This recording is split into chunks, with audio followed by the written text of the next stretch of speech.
A very warm welcome to Newsfeed on this first day of July 2022. You're just in time for the lunchtime news. Now, my name is Dennis Otieno. I trust you're doing well. Welcome to the broadcast. Now, on to our top story this afternoon. The launch of UDA presidential aspirant Manifesto and his counterpart from the Roots Party, Professor George Wajackoyah, continues to elicit mixed reactions among Kenyans. Our reporter Horace Olo spoke to Nyeri residents and now joins us live. Horace, good afternoon. What are the residents saying? Good afternoon, Dennis, and it's a very cold, afternoon here in Madira, Nyeri County, and just hours after Kenya Kwanza and the Roots Party unveiled their manifesto, we are having Kenyans all over having their own views about what their leaders promised. And I have managed to get some of the locals here, leaders here in Madira, and talking to them what they think, just to get what they think about what's going on, like the promises we are having from these top leaders and what they expect in case one of them gets to the State House, to State House. And with me here, I'm having a section of them. If you can just move closer. You've listened, you watched yesterday when Kenya Kwanza and the Roots Party unveiled their manifesto. What's your take? What's your view on both manifestos, starting with the Kenya Kwanza one?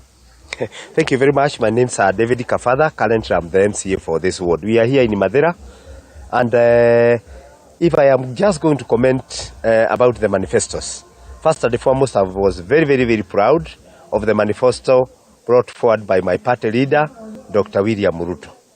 For sure, it talked largely about agriculture. In this area of Madera, we are agriculturists, where we farm tea, we farm coffee, and milk. And it will cater for the farmers of this area, and not only this area, also the country at large, Kenya. And I am very proud about that. The other area that I was proud about is the area of youth.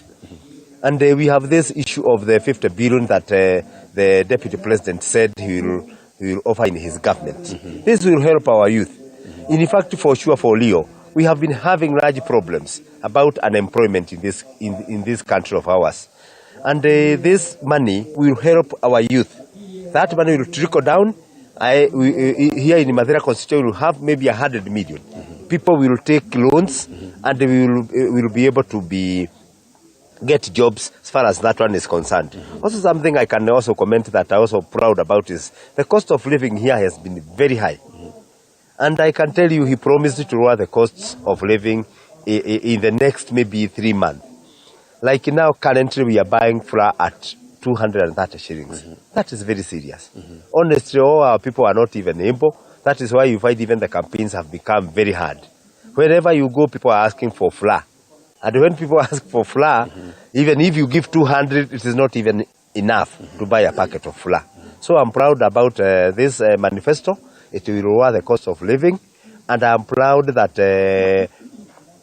this one will assist us. If I was going to comment about the other manifesto that I saw, in fact, I don't even want to comment about it. It is talking about bag. We cannot afford to give our young people bag at this particular moment in time. Already we are saying in churches, we in this country are Christians. You cannot bring bag to our children. In fact, I even wonder if there is anybody who will vote for that fellow.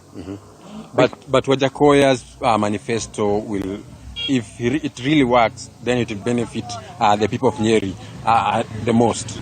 No, I don't think it will benefit the people of Nyeri. And if it will, I wonder how. If our children now start taking a bangi because it will be legalized, and that is what these children want. They want it to be legalized so that they take it. Actually, that is what they want. You can imagine now how this word of Iriaini or here in Madera, how it can be. That in itself, regardless of anything else that he is talking about, I am telling people, nobody should vote for Wajackoyah simply because of legalizing bag. Okay, thank you so much. Now we can talk to a lady here. If you can just move closer. As a woman, looking at the manifestos, both from Raila Odinga, Wajackoyah, now Ruto, what do you have to take home? First of all, my name is Mary Gadoni Kihara. I am the one who is running mate to Dr. Duo Madenge. And Duo Madenge is vying with the TND party. TND but party is neither in ODM or in Kenya Kwanza or Azimio. And therefore, we have our own manifesto. And manifesto, let me say that it is not going far away from what the others are saying, because we are talking about the agriculture, how we are going to improve our agriculture. First of all, we know very well that agriculture was devolved. Okay. And therefore, we are going to do variation to our products and all that. Okay, and basing your arguments on the manifestos that we already have with the presidential candidates, what did you take home? This issue of agriculture, it was very well articulated. Even to some point, I thought that they copied our manifesto, because it's going hand in hand. Because what we have today is about taking care of common mwananchi, improving his standard of living, and therefore, whatever they were talking about, the area of agriculture, the area of creating employment to our youth, it is the same thing that we are talking about. We are talking about, or we are telling Wajiko that we are going to come up with industries that will create employment for our youth. Okay, thank you so much. And as you've heard, Kenyans from Mathira in Nyeri County, they only need an economic plan that will work to ensure that tomorrow becomes better. Now, because of time, from Nyeri County, my name is Lo Horace. Well, thank you very much, Olo Horace, for that comprehensive update. Of course, residents of Nyeri giving out mixed reactions regarding the manifestos that were launched last night by Deputy President William Ruto, who is the flag bearer of the Kenya Kwanza coalition, as well as the Roots party leader, that is George Wajackoyah. Of course, Horace Holo will be following up with more of the reactions, and he will be updating us further in our subsequent bulletins. But moving on, President Uhuru Kenyatta is currently presiding over the KDF Recruits Pass-Out Parade at Moi Barracks Recruits Training College in Eldoret, Uasin Gishu County. Let's cross over to Moi Barracks, Eldoret, for more.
And those are pictures coming to you from Eldoret. Now it is at the Moi Barracks Recruits Training College where the KDF Parcel Parade is currently ongoing. President Uhuru Kenyatta is presiding over the event. We'll get back to that Parcel Parade later as the bulletin continues. Now, moving on, police have arrested the serial killer behind the mysterious murders in MAWANGA area in Nakuru County. Our Nakuru-based reporter Chichi Josephine has spoken with the security agencies on the matter and now joins us live. Chichi, good afternoon. It is alleged the suspect, Evans Michori Kebwaro, has been arrested. What is the latest from Nakuru County? Yeah, Dennis, a very good afternoon to you. And the mastermind behind what had proven to be an organized, well-scripted and a cult-like series of execution in MAWANGA has finally have been arrested.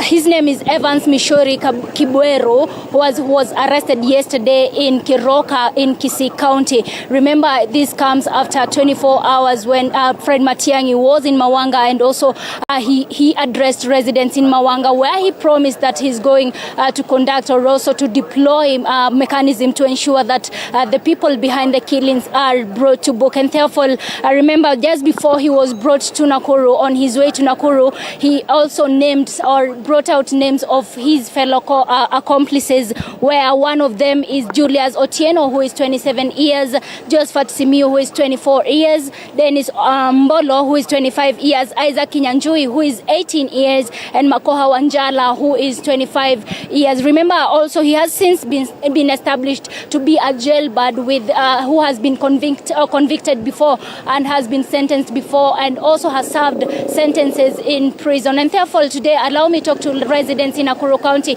I will be able to talk to a human rights defender in this particular area just to know more of the reactions or probably what he feels about the same issue. Basi shukran sana kwa kuzungumza na TV47. Wewe ukiwa kama mmoja ambaye anatetea haki za kibinadamu. Tuliona wakati ambapo Fred Matiang'i alifika katika eneo hili, aliwaambia mkae kando ndio aweze labda kufanya uchunguzi ama operesheni iweze kufanywa. Nyinyi kuhusiana na kukamatwa kwa hawa watu mnajihisi vipi?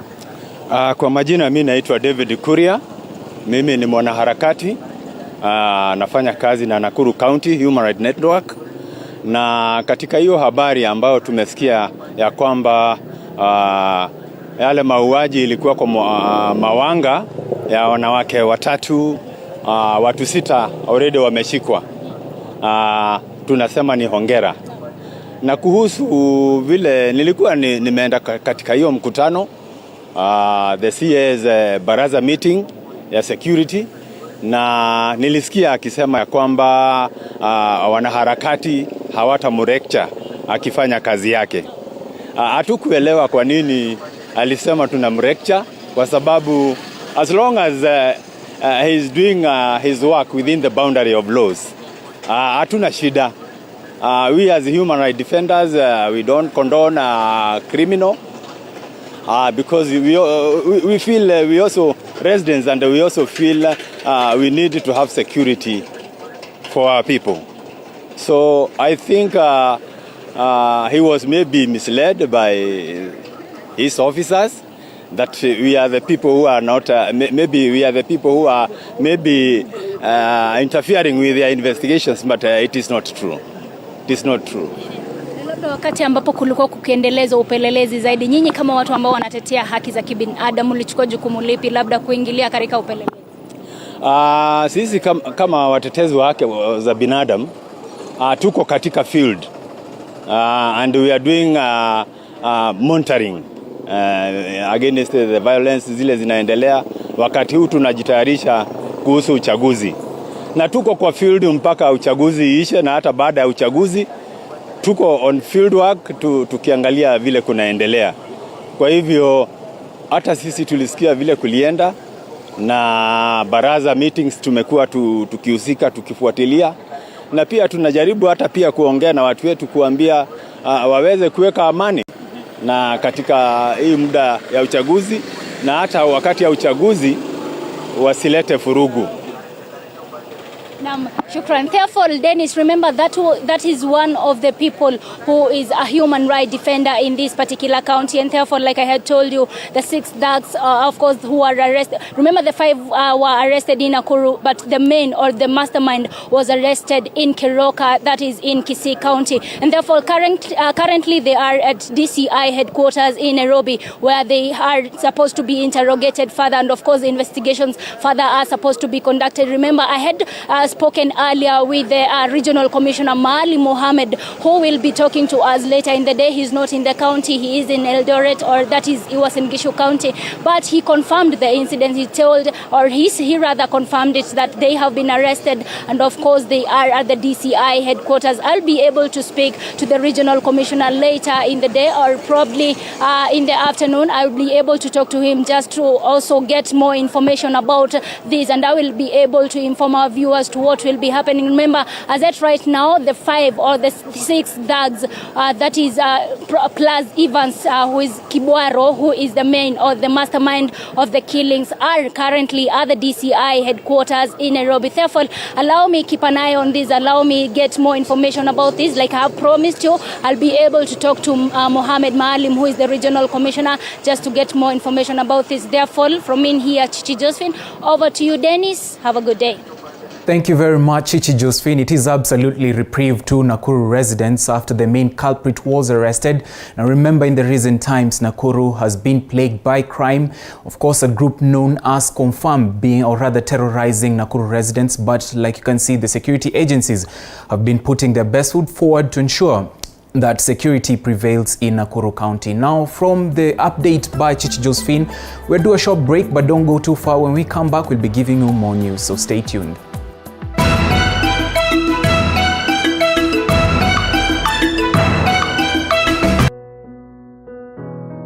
Despite being visually impaired, he is a jack of all trades. It is our quest to find answers on how to take care of children with special needs and those with disability.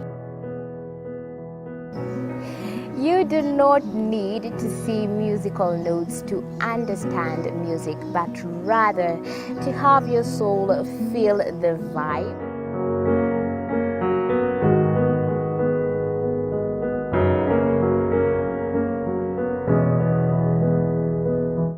Actually, for us to make a wheelchair, we have to take measurements of the user. After doing my assessment, I get to know the parent, I get to know the heaviness she's carrying. Disability comes at different stages of life.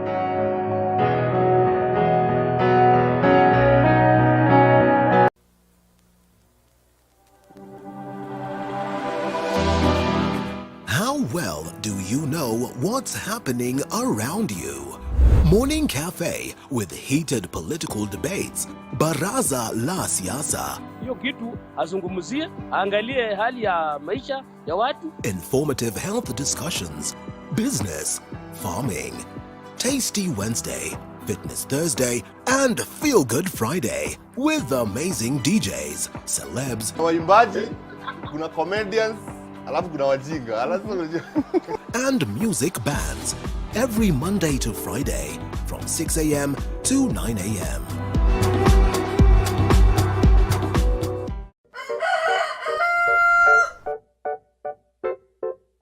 The next set of millionaires are farmers. Thank you for staying with us. Now let's continue in Mombasa County. Now, following Kenya Kwanza and Roots Party Manifesto launch yesterday, Kenyans from different parts of the country have shared their opinions. At the moment, we are joined by our reporter Patronila Goren from Mombasa County to bring us up to speed with what is the latest and what the residents have to say. Good afternoon, Patronila. Kindly bring us up to speed with what is taking shape in Mombasa County. Good afternoon to you, Dennis, and thank you very much. And as you have stated, yes, we are coming to you live from the Central Business District here in Mombasa. And as you can see in my background, I'm being joined by a section mobilization of residents of this county, and we will be discussing what you just stated about the manifestos that were launched yesterday. That is the Kenya Kwanza Alliance and the Roots Party manifestos, and they have a lot to say about, or they have a lot to mention or say about those manifestos, to give their views in regard to the manifestos. And we saw the Kenya Kwanza Alliance, their manifesto touched on various areas, including education, manufacturing, the youth and women agenda, and we also saw the Roots Party manifesto touched on how they will revive the economy, especially through farming, bank farming, and other areas. So, Dennis, please allow me to give the residents an opportunity to give out their views. Thank you very much for agreeing to speak to TV47. Kindly come forward and tell us your name, and you can tell us your views in regard to the manifestos that we saw being launched yesterday for Kenya Kwanza and Roots Party. Kindly look at the camera. Yes. The manifesto ambayo imezungumzwa na Deputy President haikueleweka. Tumeona tu kama alikuwa anasoma budget, sio manifesto. Kwa sababu wananchi walikuwa wanataka kujua yeye amepanga kufanya kitu gani. Si budget, anataja mambo ya pesa kwa sababu anataka kupora. Kwa hivyo hiyo kitu sisi hatukuielewa. Kwa hivyo mama mboga mwenyewe pia kile kizungu alikuwa anazungumza pale, yule mama mboga hakukielewa. Sasa ilikuwa ni budget ya aina gani? Yeye anazungumzia mama mboga ama anazungumzia watu gani? Kwa hivyo kizungu chake kingi alichozungumza pale kilikuwa bure tu. Kwa hivyo hakuna jambo moja ambalo uliweza kuilichukua kutoka kwa ile manifesto? Sikuchukua kitu chochote hapo kwa manifesto. Hata alizungumzia habari ya police service. Nimeona tu amezungumza zero work. Police service yeye anasema atawasaidia wawe na ofisi yao, wajisimamie bajeti yao wenyewe, kila kitu wenyewe. Hiyo naona ni kitu kama haiwezekani. Kwa sababu polisi wana kitengo chao ambacho kinakontroliwa na serikali kuu. Sasa yeye tuseme ataondoa. Alafu kitu chengine alikuwa anazungumzia masala ya internet. Internet anataka kuniambia Safaricom ni ya serikali. Ataigeuza iwe ya serikali. Hiyo internet hapa te wananchi bure. Ni kitu ambacho hakiwezekani. Shukran sana kwa maoni yako. Labda niweze kusema na mwingine. Start with your name and tell us your opinion in regard to the manifestos we saw. Okay. Asante sana. Kwa majina naitwa Francis Onditi. Mimi ni mkaaji wa Mombasa. Nikidokezea kidogo kuhusu manifesto ya timu Kenya Kwanza, kwangu mimi naweza sema kwamba ni copy and paste. Kwa sababu vitu ambao walisoma pale tayari tulishaambiwa na serikali ijayo ya Azimio. Na nikiingia kwa ndani sana, nimeona ya kwamba kwa kweli donda sugu ambayo imeshika nchi ya Kenya ni mambo ya corruption. Si kuona mali Deputy President ameguza mambo na corruption. Inamaanisha hiyo wamefail. Hiyo inaonekana hata pigana na ile donda sugu ambayo inasumbua wa Kenya. Kwa sababu kusema kweli pesa zinaporwa kila wakati. Na tungependa ikiwa hii movement yao ni real, walikuwa wanataka kuokomboa nchi, wangepatia upao mbele mambo ya corruption number 1. Lakini tumeona wamewacha nje, hata hajaizungumzia. Na nikiongea kuhusu Wajackoyah Root Party, Kenyans, let me be sincere. Wajackoyah manifesto, I can say, is the best. Kulingana kwa sababu we need money in our country. Tunataka tutoke katika ulimbi wa maskini katika nchi yetu. Na Wajackoyah ni Wakenya watamuigno. Lakini he is the best. I'm a strong supporter of Raila. Wajackoyah is the best. Manifesto yake ni mzuri. Ikiwa tuko na njia ya kutengeneza pesa ya kulipa deni ambayo inatukumba, kwa mwaka mmoja tumelipa. Mimi ningependa kusema kwamba bwana Wajackoyah kuwa president hapa Kenya ni ngumu. Itamchukua kama awamu ya 3 ili recruit vijana vizuri, watu waingie vizuri, na ningependa labda nikukatize, ni kipi haswa katika hiyo manifesto ya Wajackoyah imekupendeza? Wajackoyah, kitu ambayo imenipendeza kwa Wajackoyah, I have evidence kuhusu hii mambo ya bangi. Bangi Wajackoyah hajamaanisha kuvuta.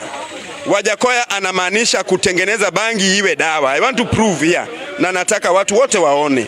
Hiyo tutaprove tukimaliza mjadala huu alafu tutaiangazia baadaye, lakini guzia tu kwa kifupi.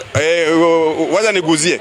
Ikiwa tunaweza ulima bangi na hii bangi ipelekwe nje, itengenezwe dawa, itibu watu, hiyo bangi italeta pesa. Mambo mengine ambayo anasema ambayo ni kama uchesi tu, lakini ni vitu ambavyo vikiwekwa kwenye kazi itakuwa real. Kuuza nyama ya umbwa, China iko popularity ni kubwa, na nyoka wamekula yote huko, umbwa yote wamekula yote, na wako wengi huko. Kama tunaweza kupact hizi nyama ya nyoka na ya umbwa iende huko, kende moja ya fisi, kumbe ni pesa. Tumelalia mafikio. Shukran sana kwa maoni yako. Wacha niweze kuzungumza na mwingine. Kwa haraka tu tueleze majina yako, alafu tuambie maoni yako kuhusiana na manifesto hizo ambazo tuliziona jana. Kwa majina naitwa Michael Kyalo. Mimi ni mwanambunge hapa Parono. There are some things which I want to discuss here. I want to compare the two guys, Wajackoyah and Deputy President William Ruto. Kitu ya kwanza, manifesto Wajackoyah, it was very explicit. It was very simple. And like Deputy President, ambayo ilikuwa compounded with words and terminologies which Kenyans, majority of Kenyans, Wanjiko, could not understand. It had financial figures, numbers, like budget. Deputy President was reading a budget, and we have already, Atan has already read the budget. So I was wondering, why is he giving us these figures and is not, we have already had the budget. Secondly, Mr. Wajackoyah, his manifesto, I said it was very explicit and simple. Ilikuwa hata na Kiswahili ndani. Na mwananchi ni maana alisikiza vizuri. Nataka kusema kitu, kukombea two things. Labda tu useme kwa kifupi na kwa haraka ndio tuweze kupatia wengine. Nataka kukombea, I want to talk about corruption. Wajackoyah said, ukishikwa, and if you are proved guilty that you have done corruption, uko na option za kukufa. Either unjiue ama uuawe. Shukran sana kwa hayo maoni. Wacha tutaendelea kuzungumzia zaidi. And now Dennis will follow this up. As you can see, there are so many people here who would like to give their opinions and views in regard to that. Because of time, we are not able to speak to everyone, but we will collect all these views and share it with our viewers in our subsequent bulletin. Now back to you, Dennis. Much Patronila Goren for that comprehensive update. Of course, residents in Mombasa County, some of them refuting and not getting convinced by Deputy President William Ruto's manifesto, and actually most of them going for supporting Wajackoyah's manifesto, saying it resonates with Kenyans at large. But moving on, just a day after Deputy President William Ruto launched his manifesto, the UDA presidential aspirant has taken his campaign to Embu County. Let's cross over to Embu County and listen in.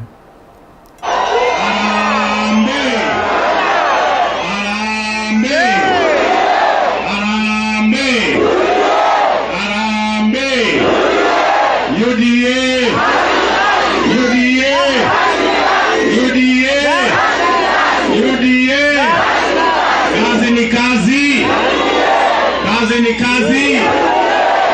Jameni, watu wa Embu, mtakubali kutupatia governor ambaye anaelewa bottom up, ambaye anaelewa kazi ni kazi. Huyu mrembo anaitwa Sisi Mbarine. Tunampatia nafasi ya kuwa governor jameni. Hebu nione kura ya Sisi Mbarine.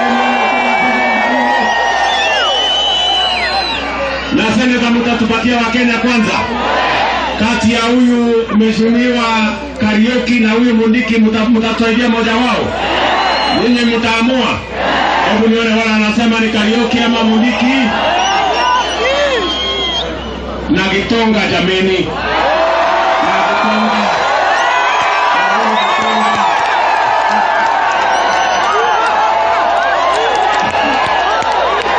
Huyu kijana huyu Mkonji anatosha matoshi.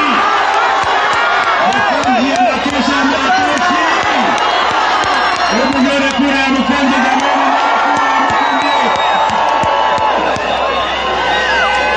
Na MCA wetu huyu Karori.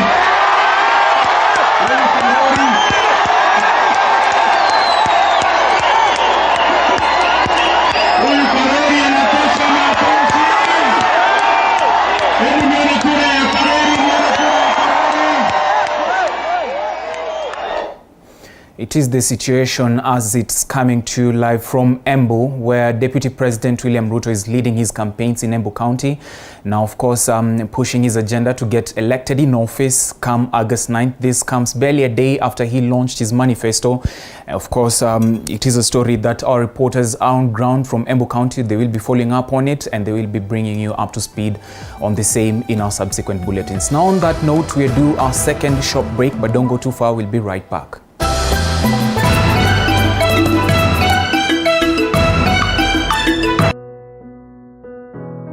Despite being visually impaired, he is a jack of all trades. It is our quest to find answers on how to take care of children with special needs and those with disability.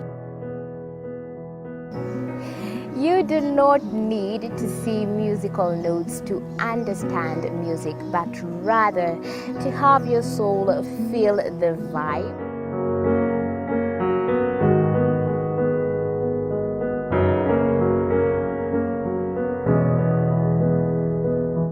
Actually, for us to make a wheelchair, we have to take measurements of the user. After doing my assessment, I get to know the parent, I get to know the heaviness she's carrying. Disability comes at different stages of life.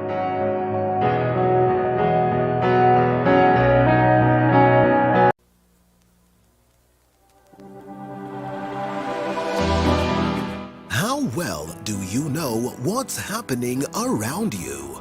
Morning Cafe with heated political debates. Baraza la Siasa. Hiyo kitu azungumzie, angalie hali ya maisha ya watu. Informative health discussions. Business, farming. Tasty Wednesday, Fitness Thursday, and Feel Good Friday with amazing DJs, celebs, waimbaji, kuna comedians, alafu kuna wajinga. and music bands every Monday to Friday from 6 a.m. to 9 a.m.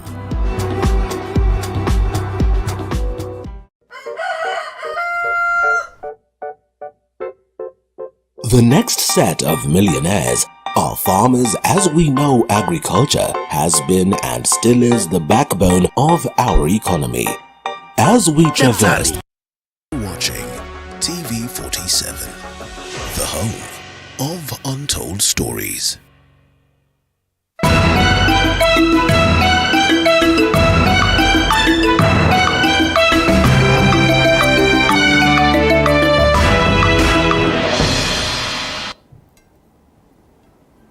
Welcome back. Now let's continue in Busia County, where police in Busia County have launched a probe into the murder of a 26-year-old man who was murdered by unknown people at Burumba Estate within Busia town.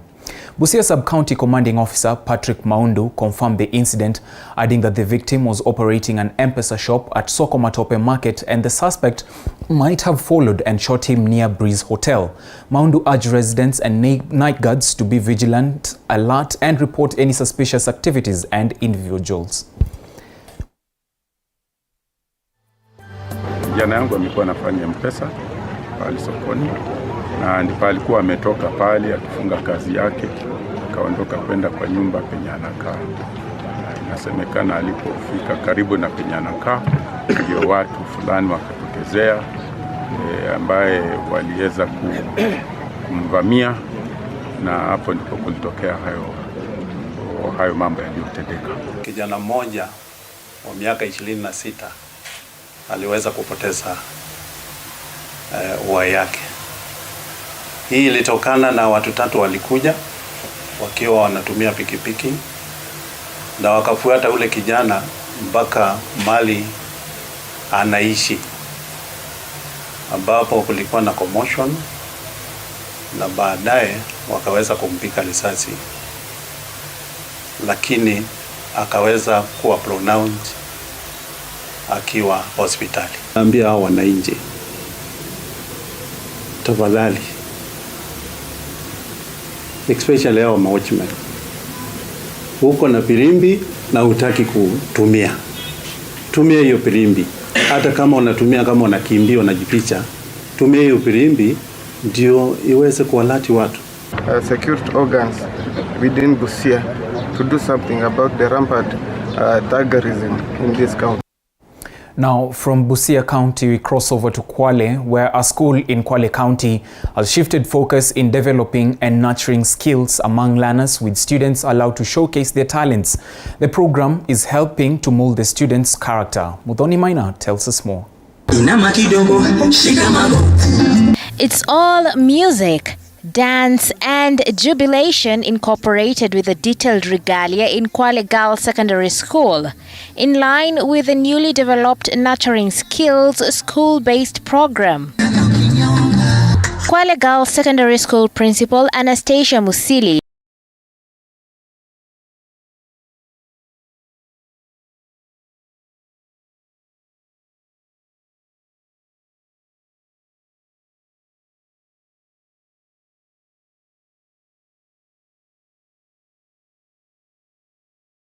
make them know that there is something much more they can do after school, not necessarily to be in academics. So we are telling them those who are not doing very well in academics, they can also do very well in other fields. Students showcase their traditional artifacts, modeling skills, among others, to enable them to tap into their self-confidence and outstanding potential. We have a cultural day, and a day like this we enjoy a lot, and it helps the students to know each other's culture, and it boosts the students' talents. We get to know others where they're good at in different fields. Don Ogesi, a school board member and a parent at the school, says the cultural platform has helped in molding the students' character and behavior, as it helps in promoting identities through multicultural school events and facilitates learning, belonging and cohesion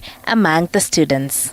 In learning some of the subjects like history and government, some of the topics concerning culture are taught, including music. So when our children participate in this event today, it will improve their performance in music, home science, and history and government. Thoni Maina, TV47. Well, thank you, Mudhoni Maina, for that report. Now, a group of professionals in Mbeti South Ward in Embu County have embarked on a mission of mobilizing and assisting school leavers from the area that performed poorly to help them find purpose in life by engaging them in vocational training. They say the move was informed by the need to give hope to early school leavers by enabling them gain skills that will improve their employment opportunities. The team, led by Teachers Service Commission Officer in Mbeere South Sub-County, urged the youth to cultivate a sense of belonging, thus minimizing their chances of engaging in crime. They are also engaging the school leavers through provision of information of TVET institutions available and course choices, and making enrollment processes as simple as possible.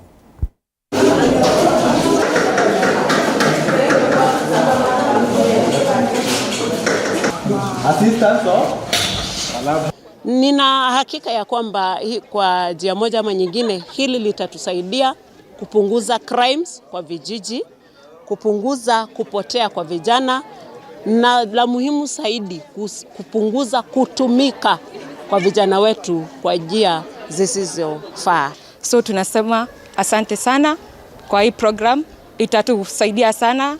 Kama mimi nimekaa nje sana, so at least nimepata ile nafasi ya kuingia kwa hii shule nifanye diploma in accounting, of which it will help me in this way or the other. Lengo letu la saa hii ni kwamba serikali imeanza kupeana pesa ya masomo ya TVET, ambao TVET education imekuwa ni kama free, na ndio na tumechukua advantage, tukaanza ku encourage wale nao walitoka form 4 mapema, wale wamefanya hiyo private na sasa wako na KCSE. Tumeanza kuwa mop up ndio tuwapeleke hiyo college. Mfumo na mwelekeo wa serikali yetu as we start ni self employment. Self employment lazima mtu awe na course ili itamwezesha kuwa na pesa, kuweka pesa mfukoni. Government spokesperson Colonel Cyrus Oguna now says the government will do everything possible to cushion Kenyans from the high cost of living. Now, addressing the press, Oguna assured Kenyans that the price of unga will definitely come down. Take a look. Immediately, In the last couple of weeks, the prices of crude oil have been rising and affecting the cost of production and transport in the country. So you can see there is a combination of factors that have contributed to the situation that we are actually experiencing in the country this time. And you can see largely most of the factors are external. And as a government, certainly we must do what we can to cushion our people. We must do what we can to ensure that we are able to bring the cost of living down so that our people can be able to put food on the table. But the areas that have been mostly affected, ladies and gentlemen, are the following.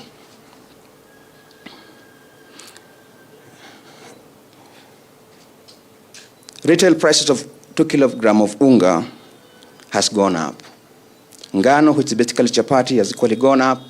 Bread, cooking oils, potatoes, palm prices for, of course, petrol, diesel, kerosene, and obviously fares have gone up. Cooking gas has gone up, making it a challenge for many of our people to, like I said, to put food on the table and even to move around. On the whole, the cost of living has been impacted largely by some of these factors. As a government, we are seriously concerned about this. Any government that is worth its salt must be able to cushion its people from such effects of global dynamics, in as much as it can be able to do that. Some things are obviously beyond the control of any government, but it must do something to be able to cushion its people. And like I said, we are concerned about, the cost of these basic commodities such as unga, ugali, cooking oil, bread, etc., etc. So subsequently, as a government, we are deploying a raft of measures to be able to ensure that we are able to cushion our people. The first measure or intervention is removal of import duty and levies on maize. The government has suspended all import duty and levies on imported maize and animal feeds. Individual businessmen are therefore free to bring in to the country maize to bridge the anticipated deficit of 2.2 million bags.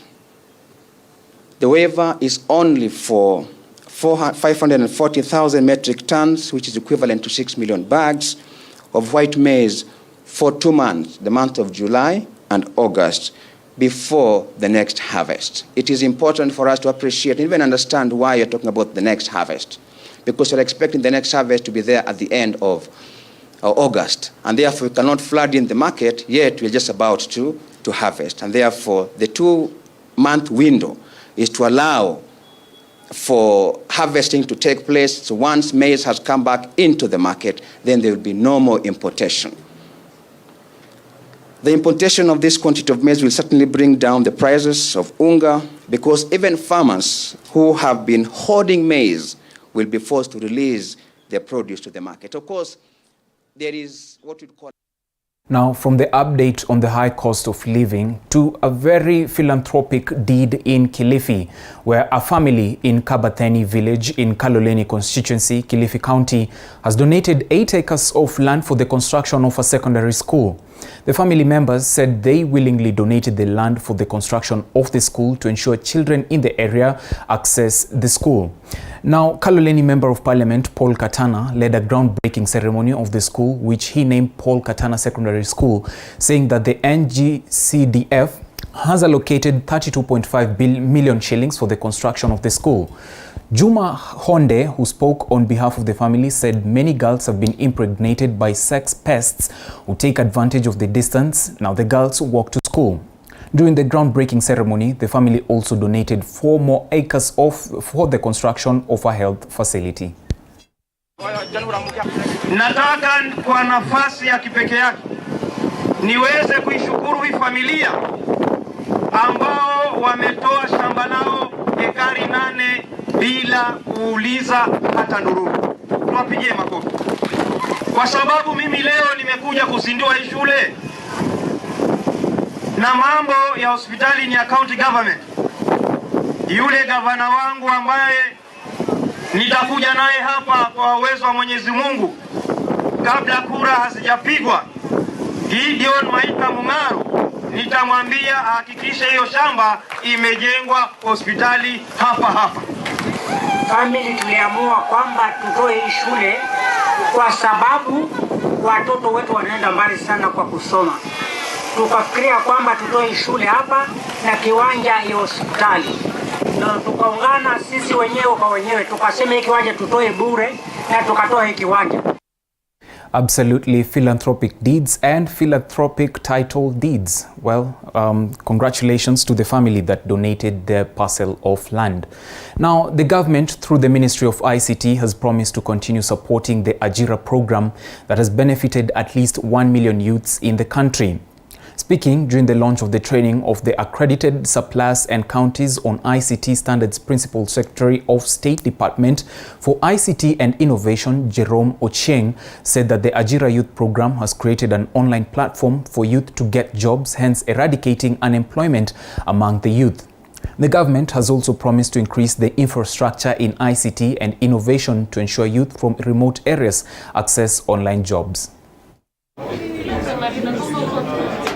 Like we've even been told, we already have about 30,000 just within this particular region having undergone through the training. But the training has been going on across the entire country. Basically, a very important step in trying to ensure that we alleviate the problem of youth employment. The Ajira program is going to continue because we've seen the benefits of running this program.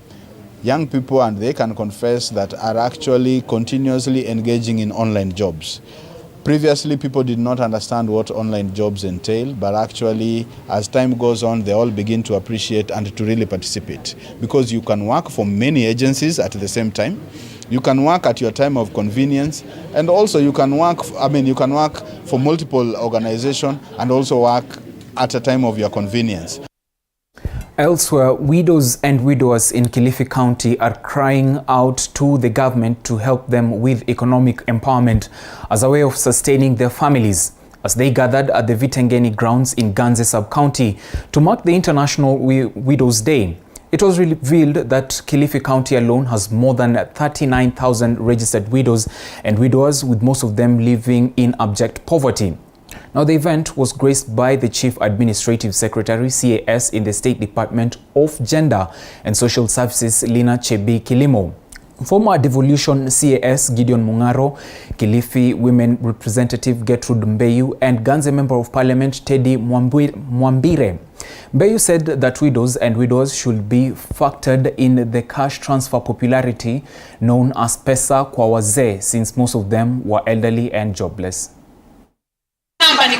Sisi nasi pia tunaiambia serikali ya kwamba tuko katika kitengo hicho na hao pia waweze kutuangalia kusudi nasi tuweze kusaidika kutoka kwa serikali kuu. Niaba ya wakina mama, mnapotenga pesa za basari, kipaumbele kipewe kwa mama wajane. Wajane wanafuata pesa ya wazee wao na hawajapata mpaka saa hizi mambo ya pension. Hata kama hana pension, lakini pengine kuna ambaye pesa angepatiwa baada ya kuaga dunia pale. Sheria ya Unclaimed Financial Assets, institution ambaye serikali imeweka pale, baada ya mwaka 5, kama hujachukua hizo pension ama benefits ya mzee wako, zinatolewa hapo, inawekwa mahali pengine, institution inaitwa Unclaimed Financial Assets. And staying with widows, former devolution Chief Administrative Secretary Gideon Mung'aro and Kilifi gubernatorial candidate has promised widows that his administration will have a special consideration for them in the issuance of bursaries and also in the disbursement of Mbegu Fund. Addressing widows at Matano Manane in Ganze, Mung'aro said the bureaucracy that has affected them while seeking funds to empower themselves shall end. Now, State Department for Gender, CAS Lina Chebi Kilimo, was the chief guest during the celebration, told the widows that the national government has a special consideration in them and that they should not lose hope. Kilimo added that the introduction of the Thamini Mjane loan, a funding by the national government, is aimed at empowering widows in the country. Waziri, tunakuomba hasa wakati huu Ganze ukiangalia haina chakula chochote mali popote, na kila mmoja anateseka, na wajane ukiangalia ndio wanaangaliwa na kila kitu, kuanzia watoto, kuanzia mboga, kuanzia kila kitu, na shambani hakuna chochote. Na kuongezea, ndovu wamekuja wamemaliza chakula. Wengi wametamani kuomba pesa ambayo imetolewa ya wajane, ile ya Thamini Fund. Lakini mama waziri, sheria ambayo imetolewa, wengi wa hawa kina mama hawawezi kuitimiza, kwa sababu lazima wajiandikishe. Baada ya kujiandikisha wakae miezi mitatu ndio waweze kuomba hizo pesa. Hawa kina mama hawawezi. Hawa kina mama wanaomba hiyo sheria ipunguzwe ili hawa kina mama waweze kupata hizo pesa. Na pia kuna wazee ambao ni wajane wako hapa. Hao pia wajue kwamba kuna maisha baada ya kupoteza mabibi zao. Lakini mimi nataka niseme hivi, kwa sababu Madam Kamande amesema hapa kwamba county ianze kushughulikia mambo ya kina mama. Na mimi nataka kuhakikishia wajane kwamba Mungu akituajalia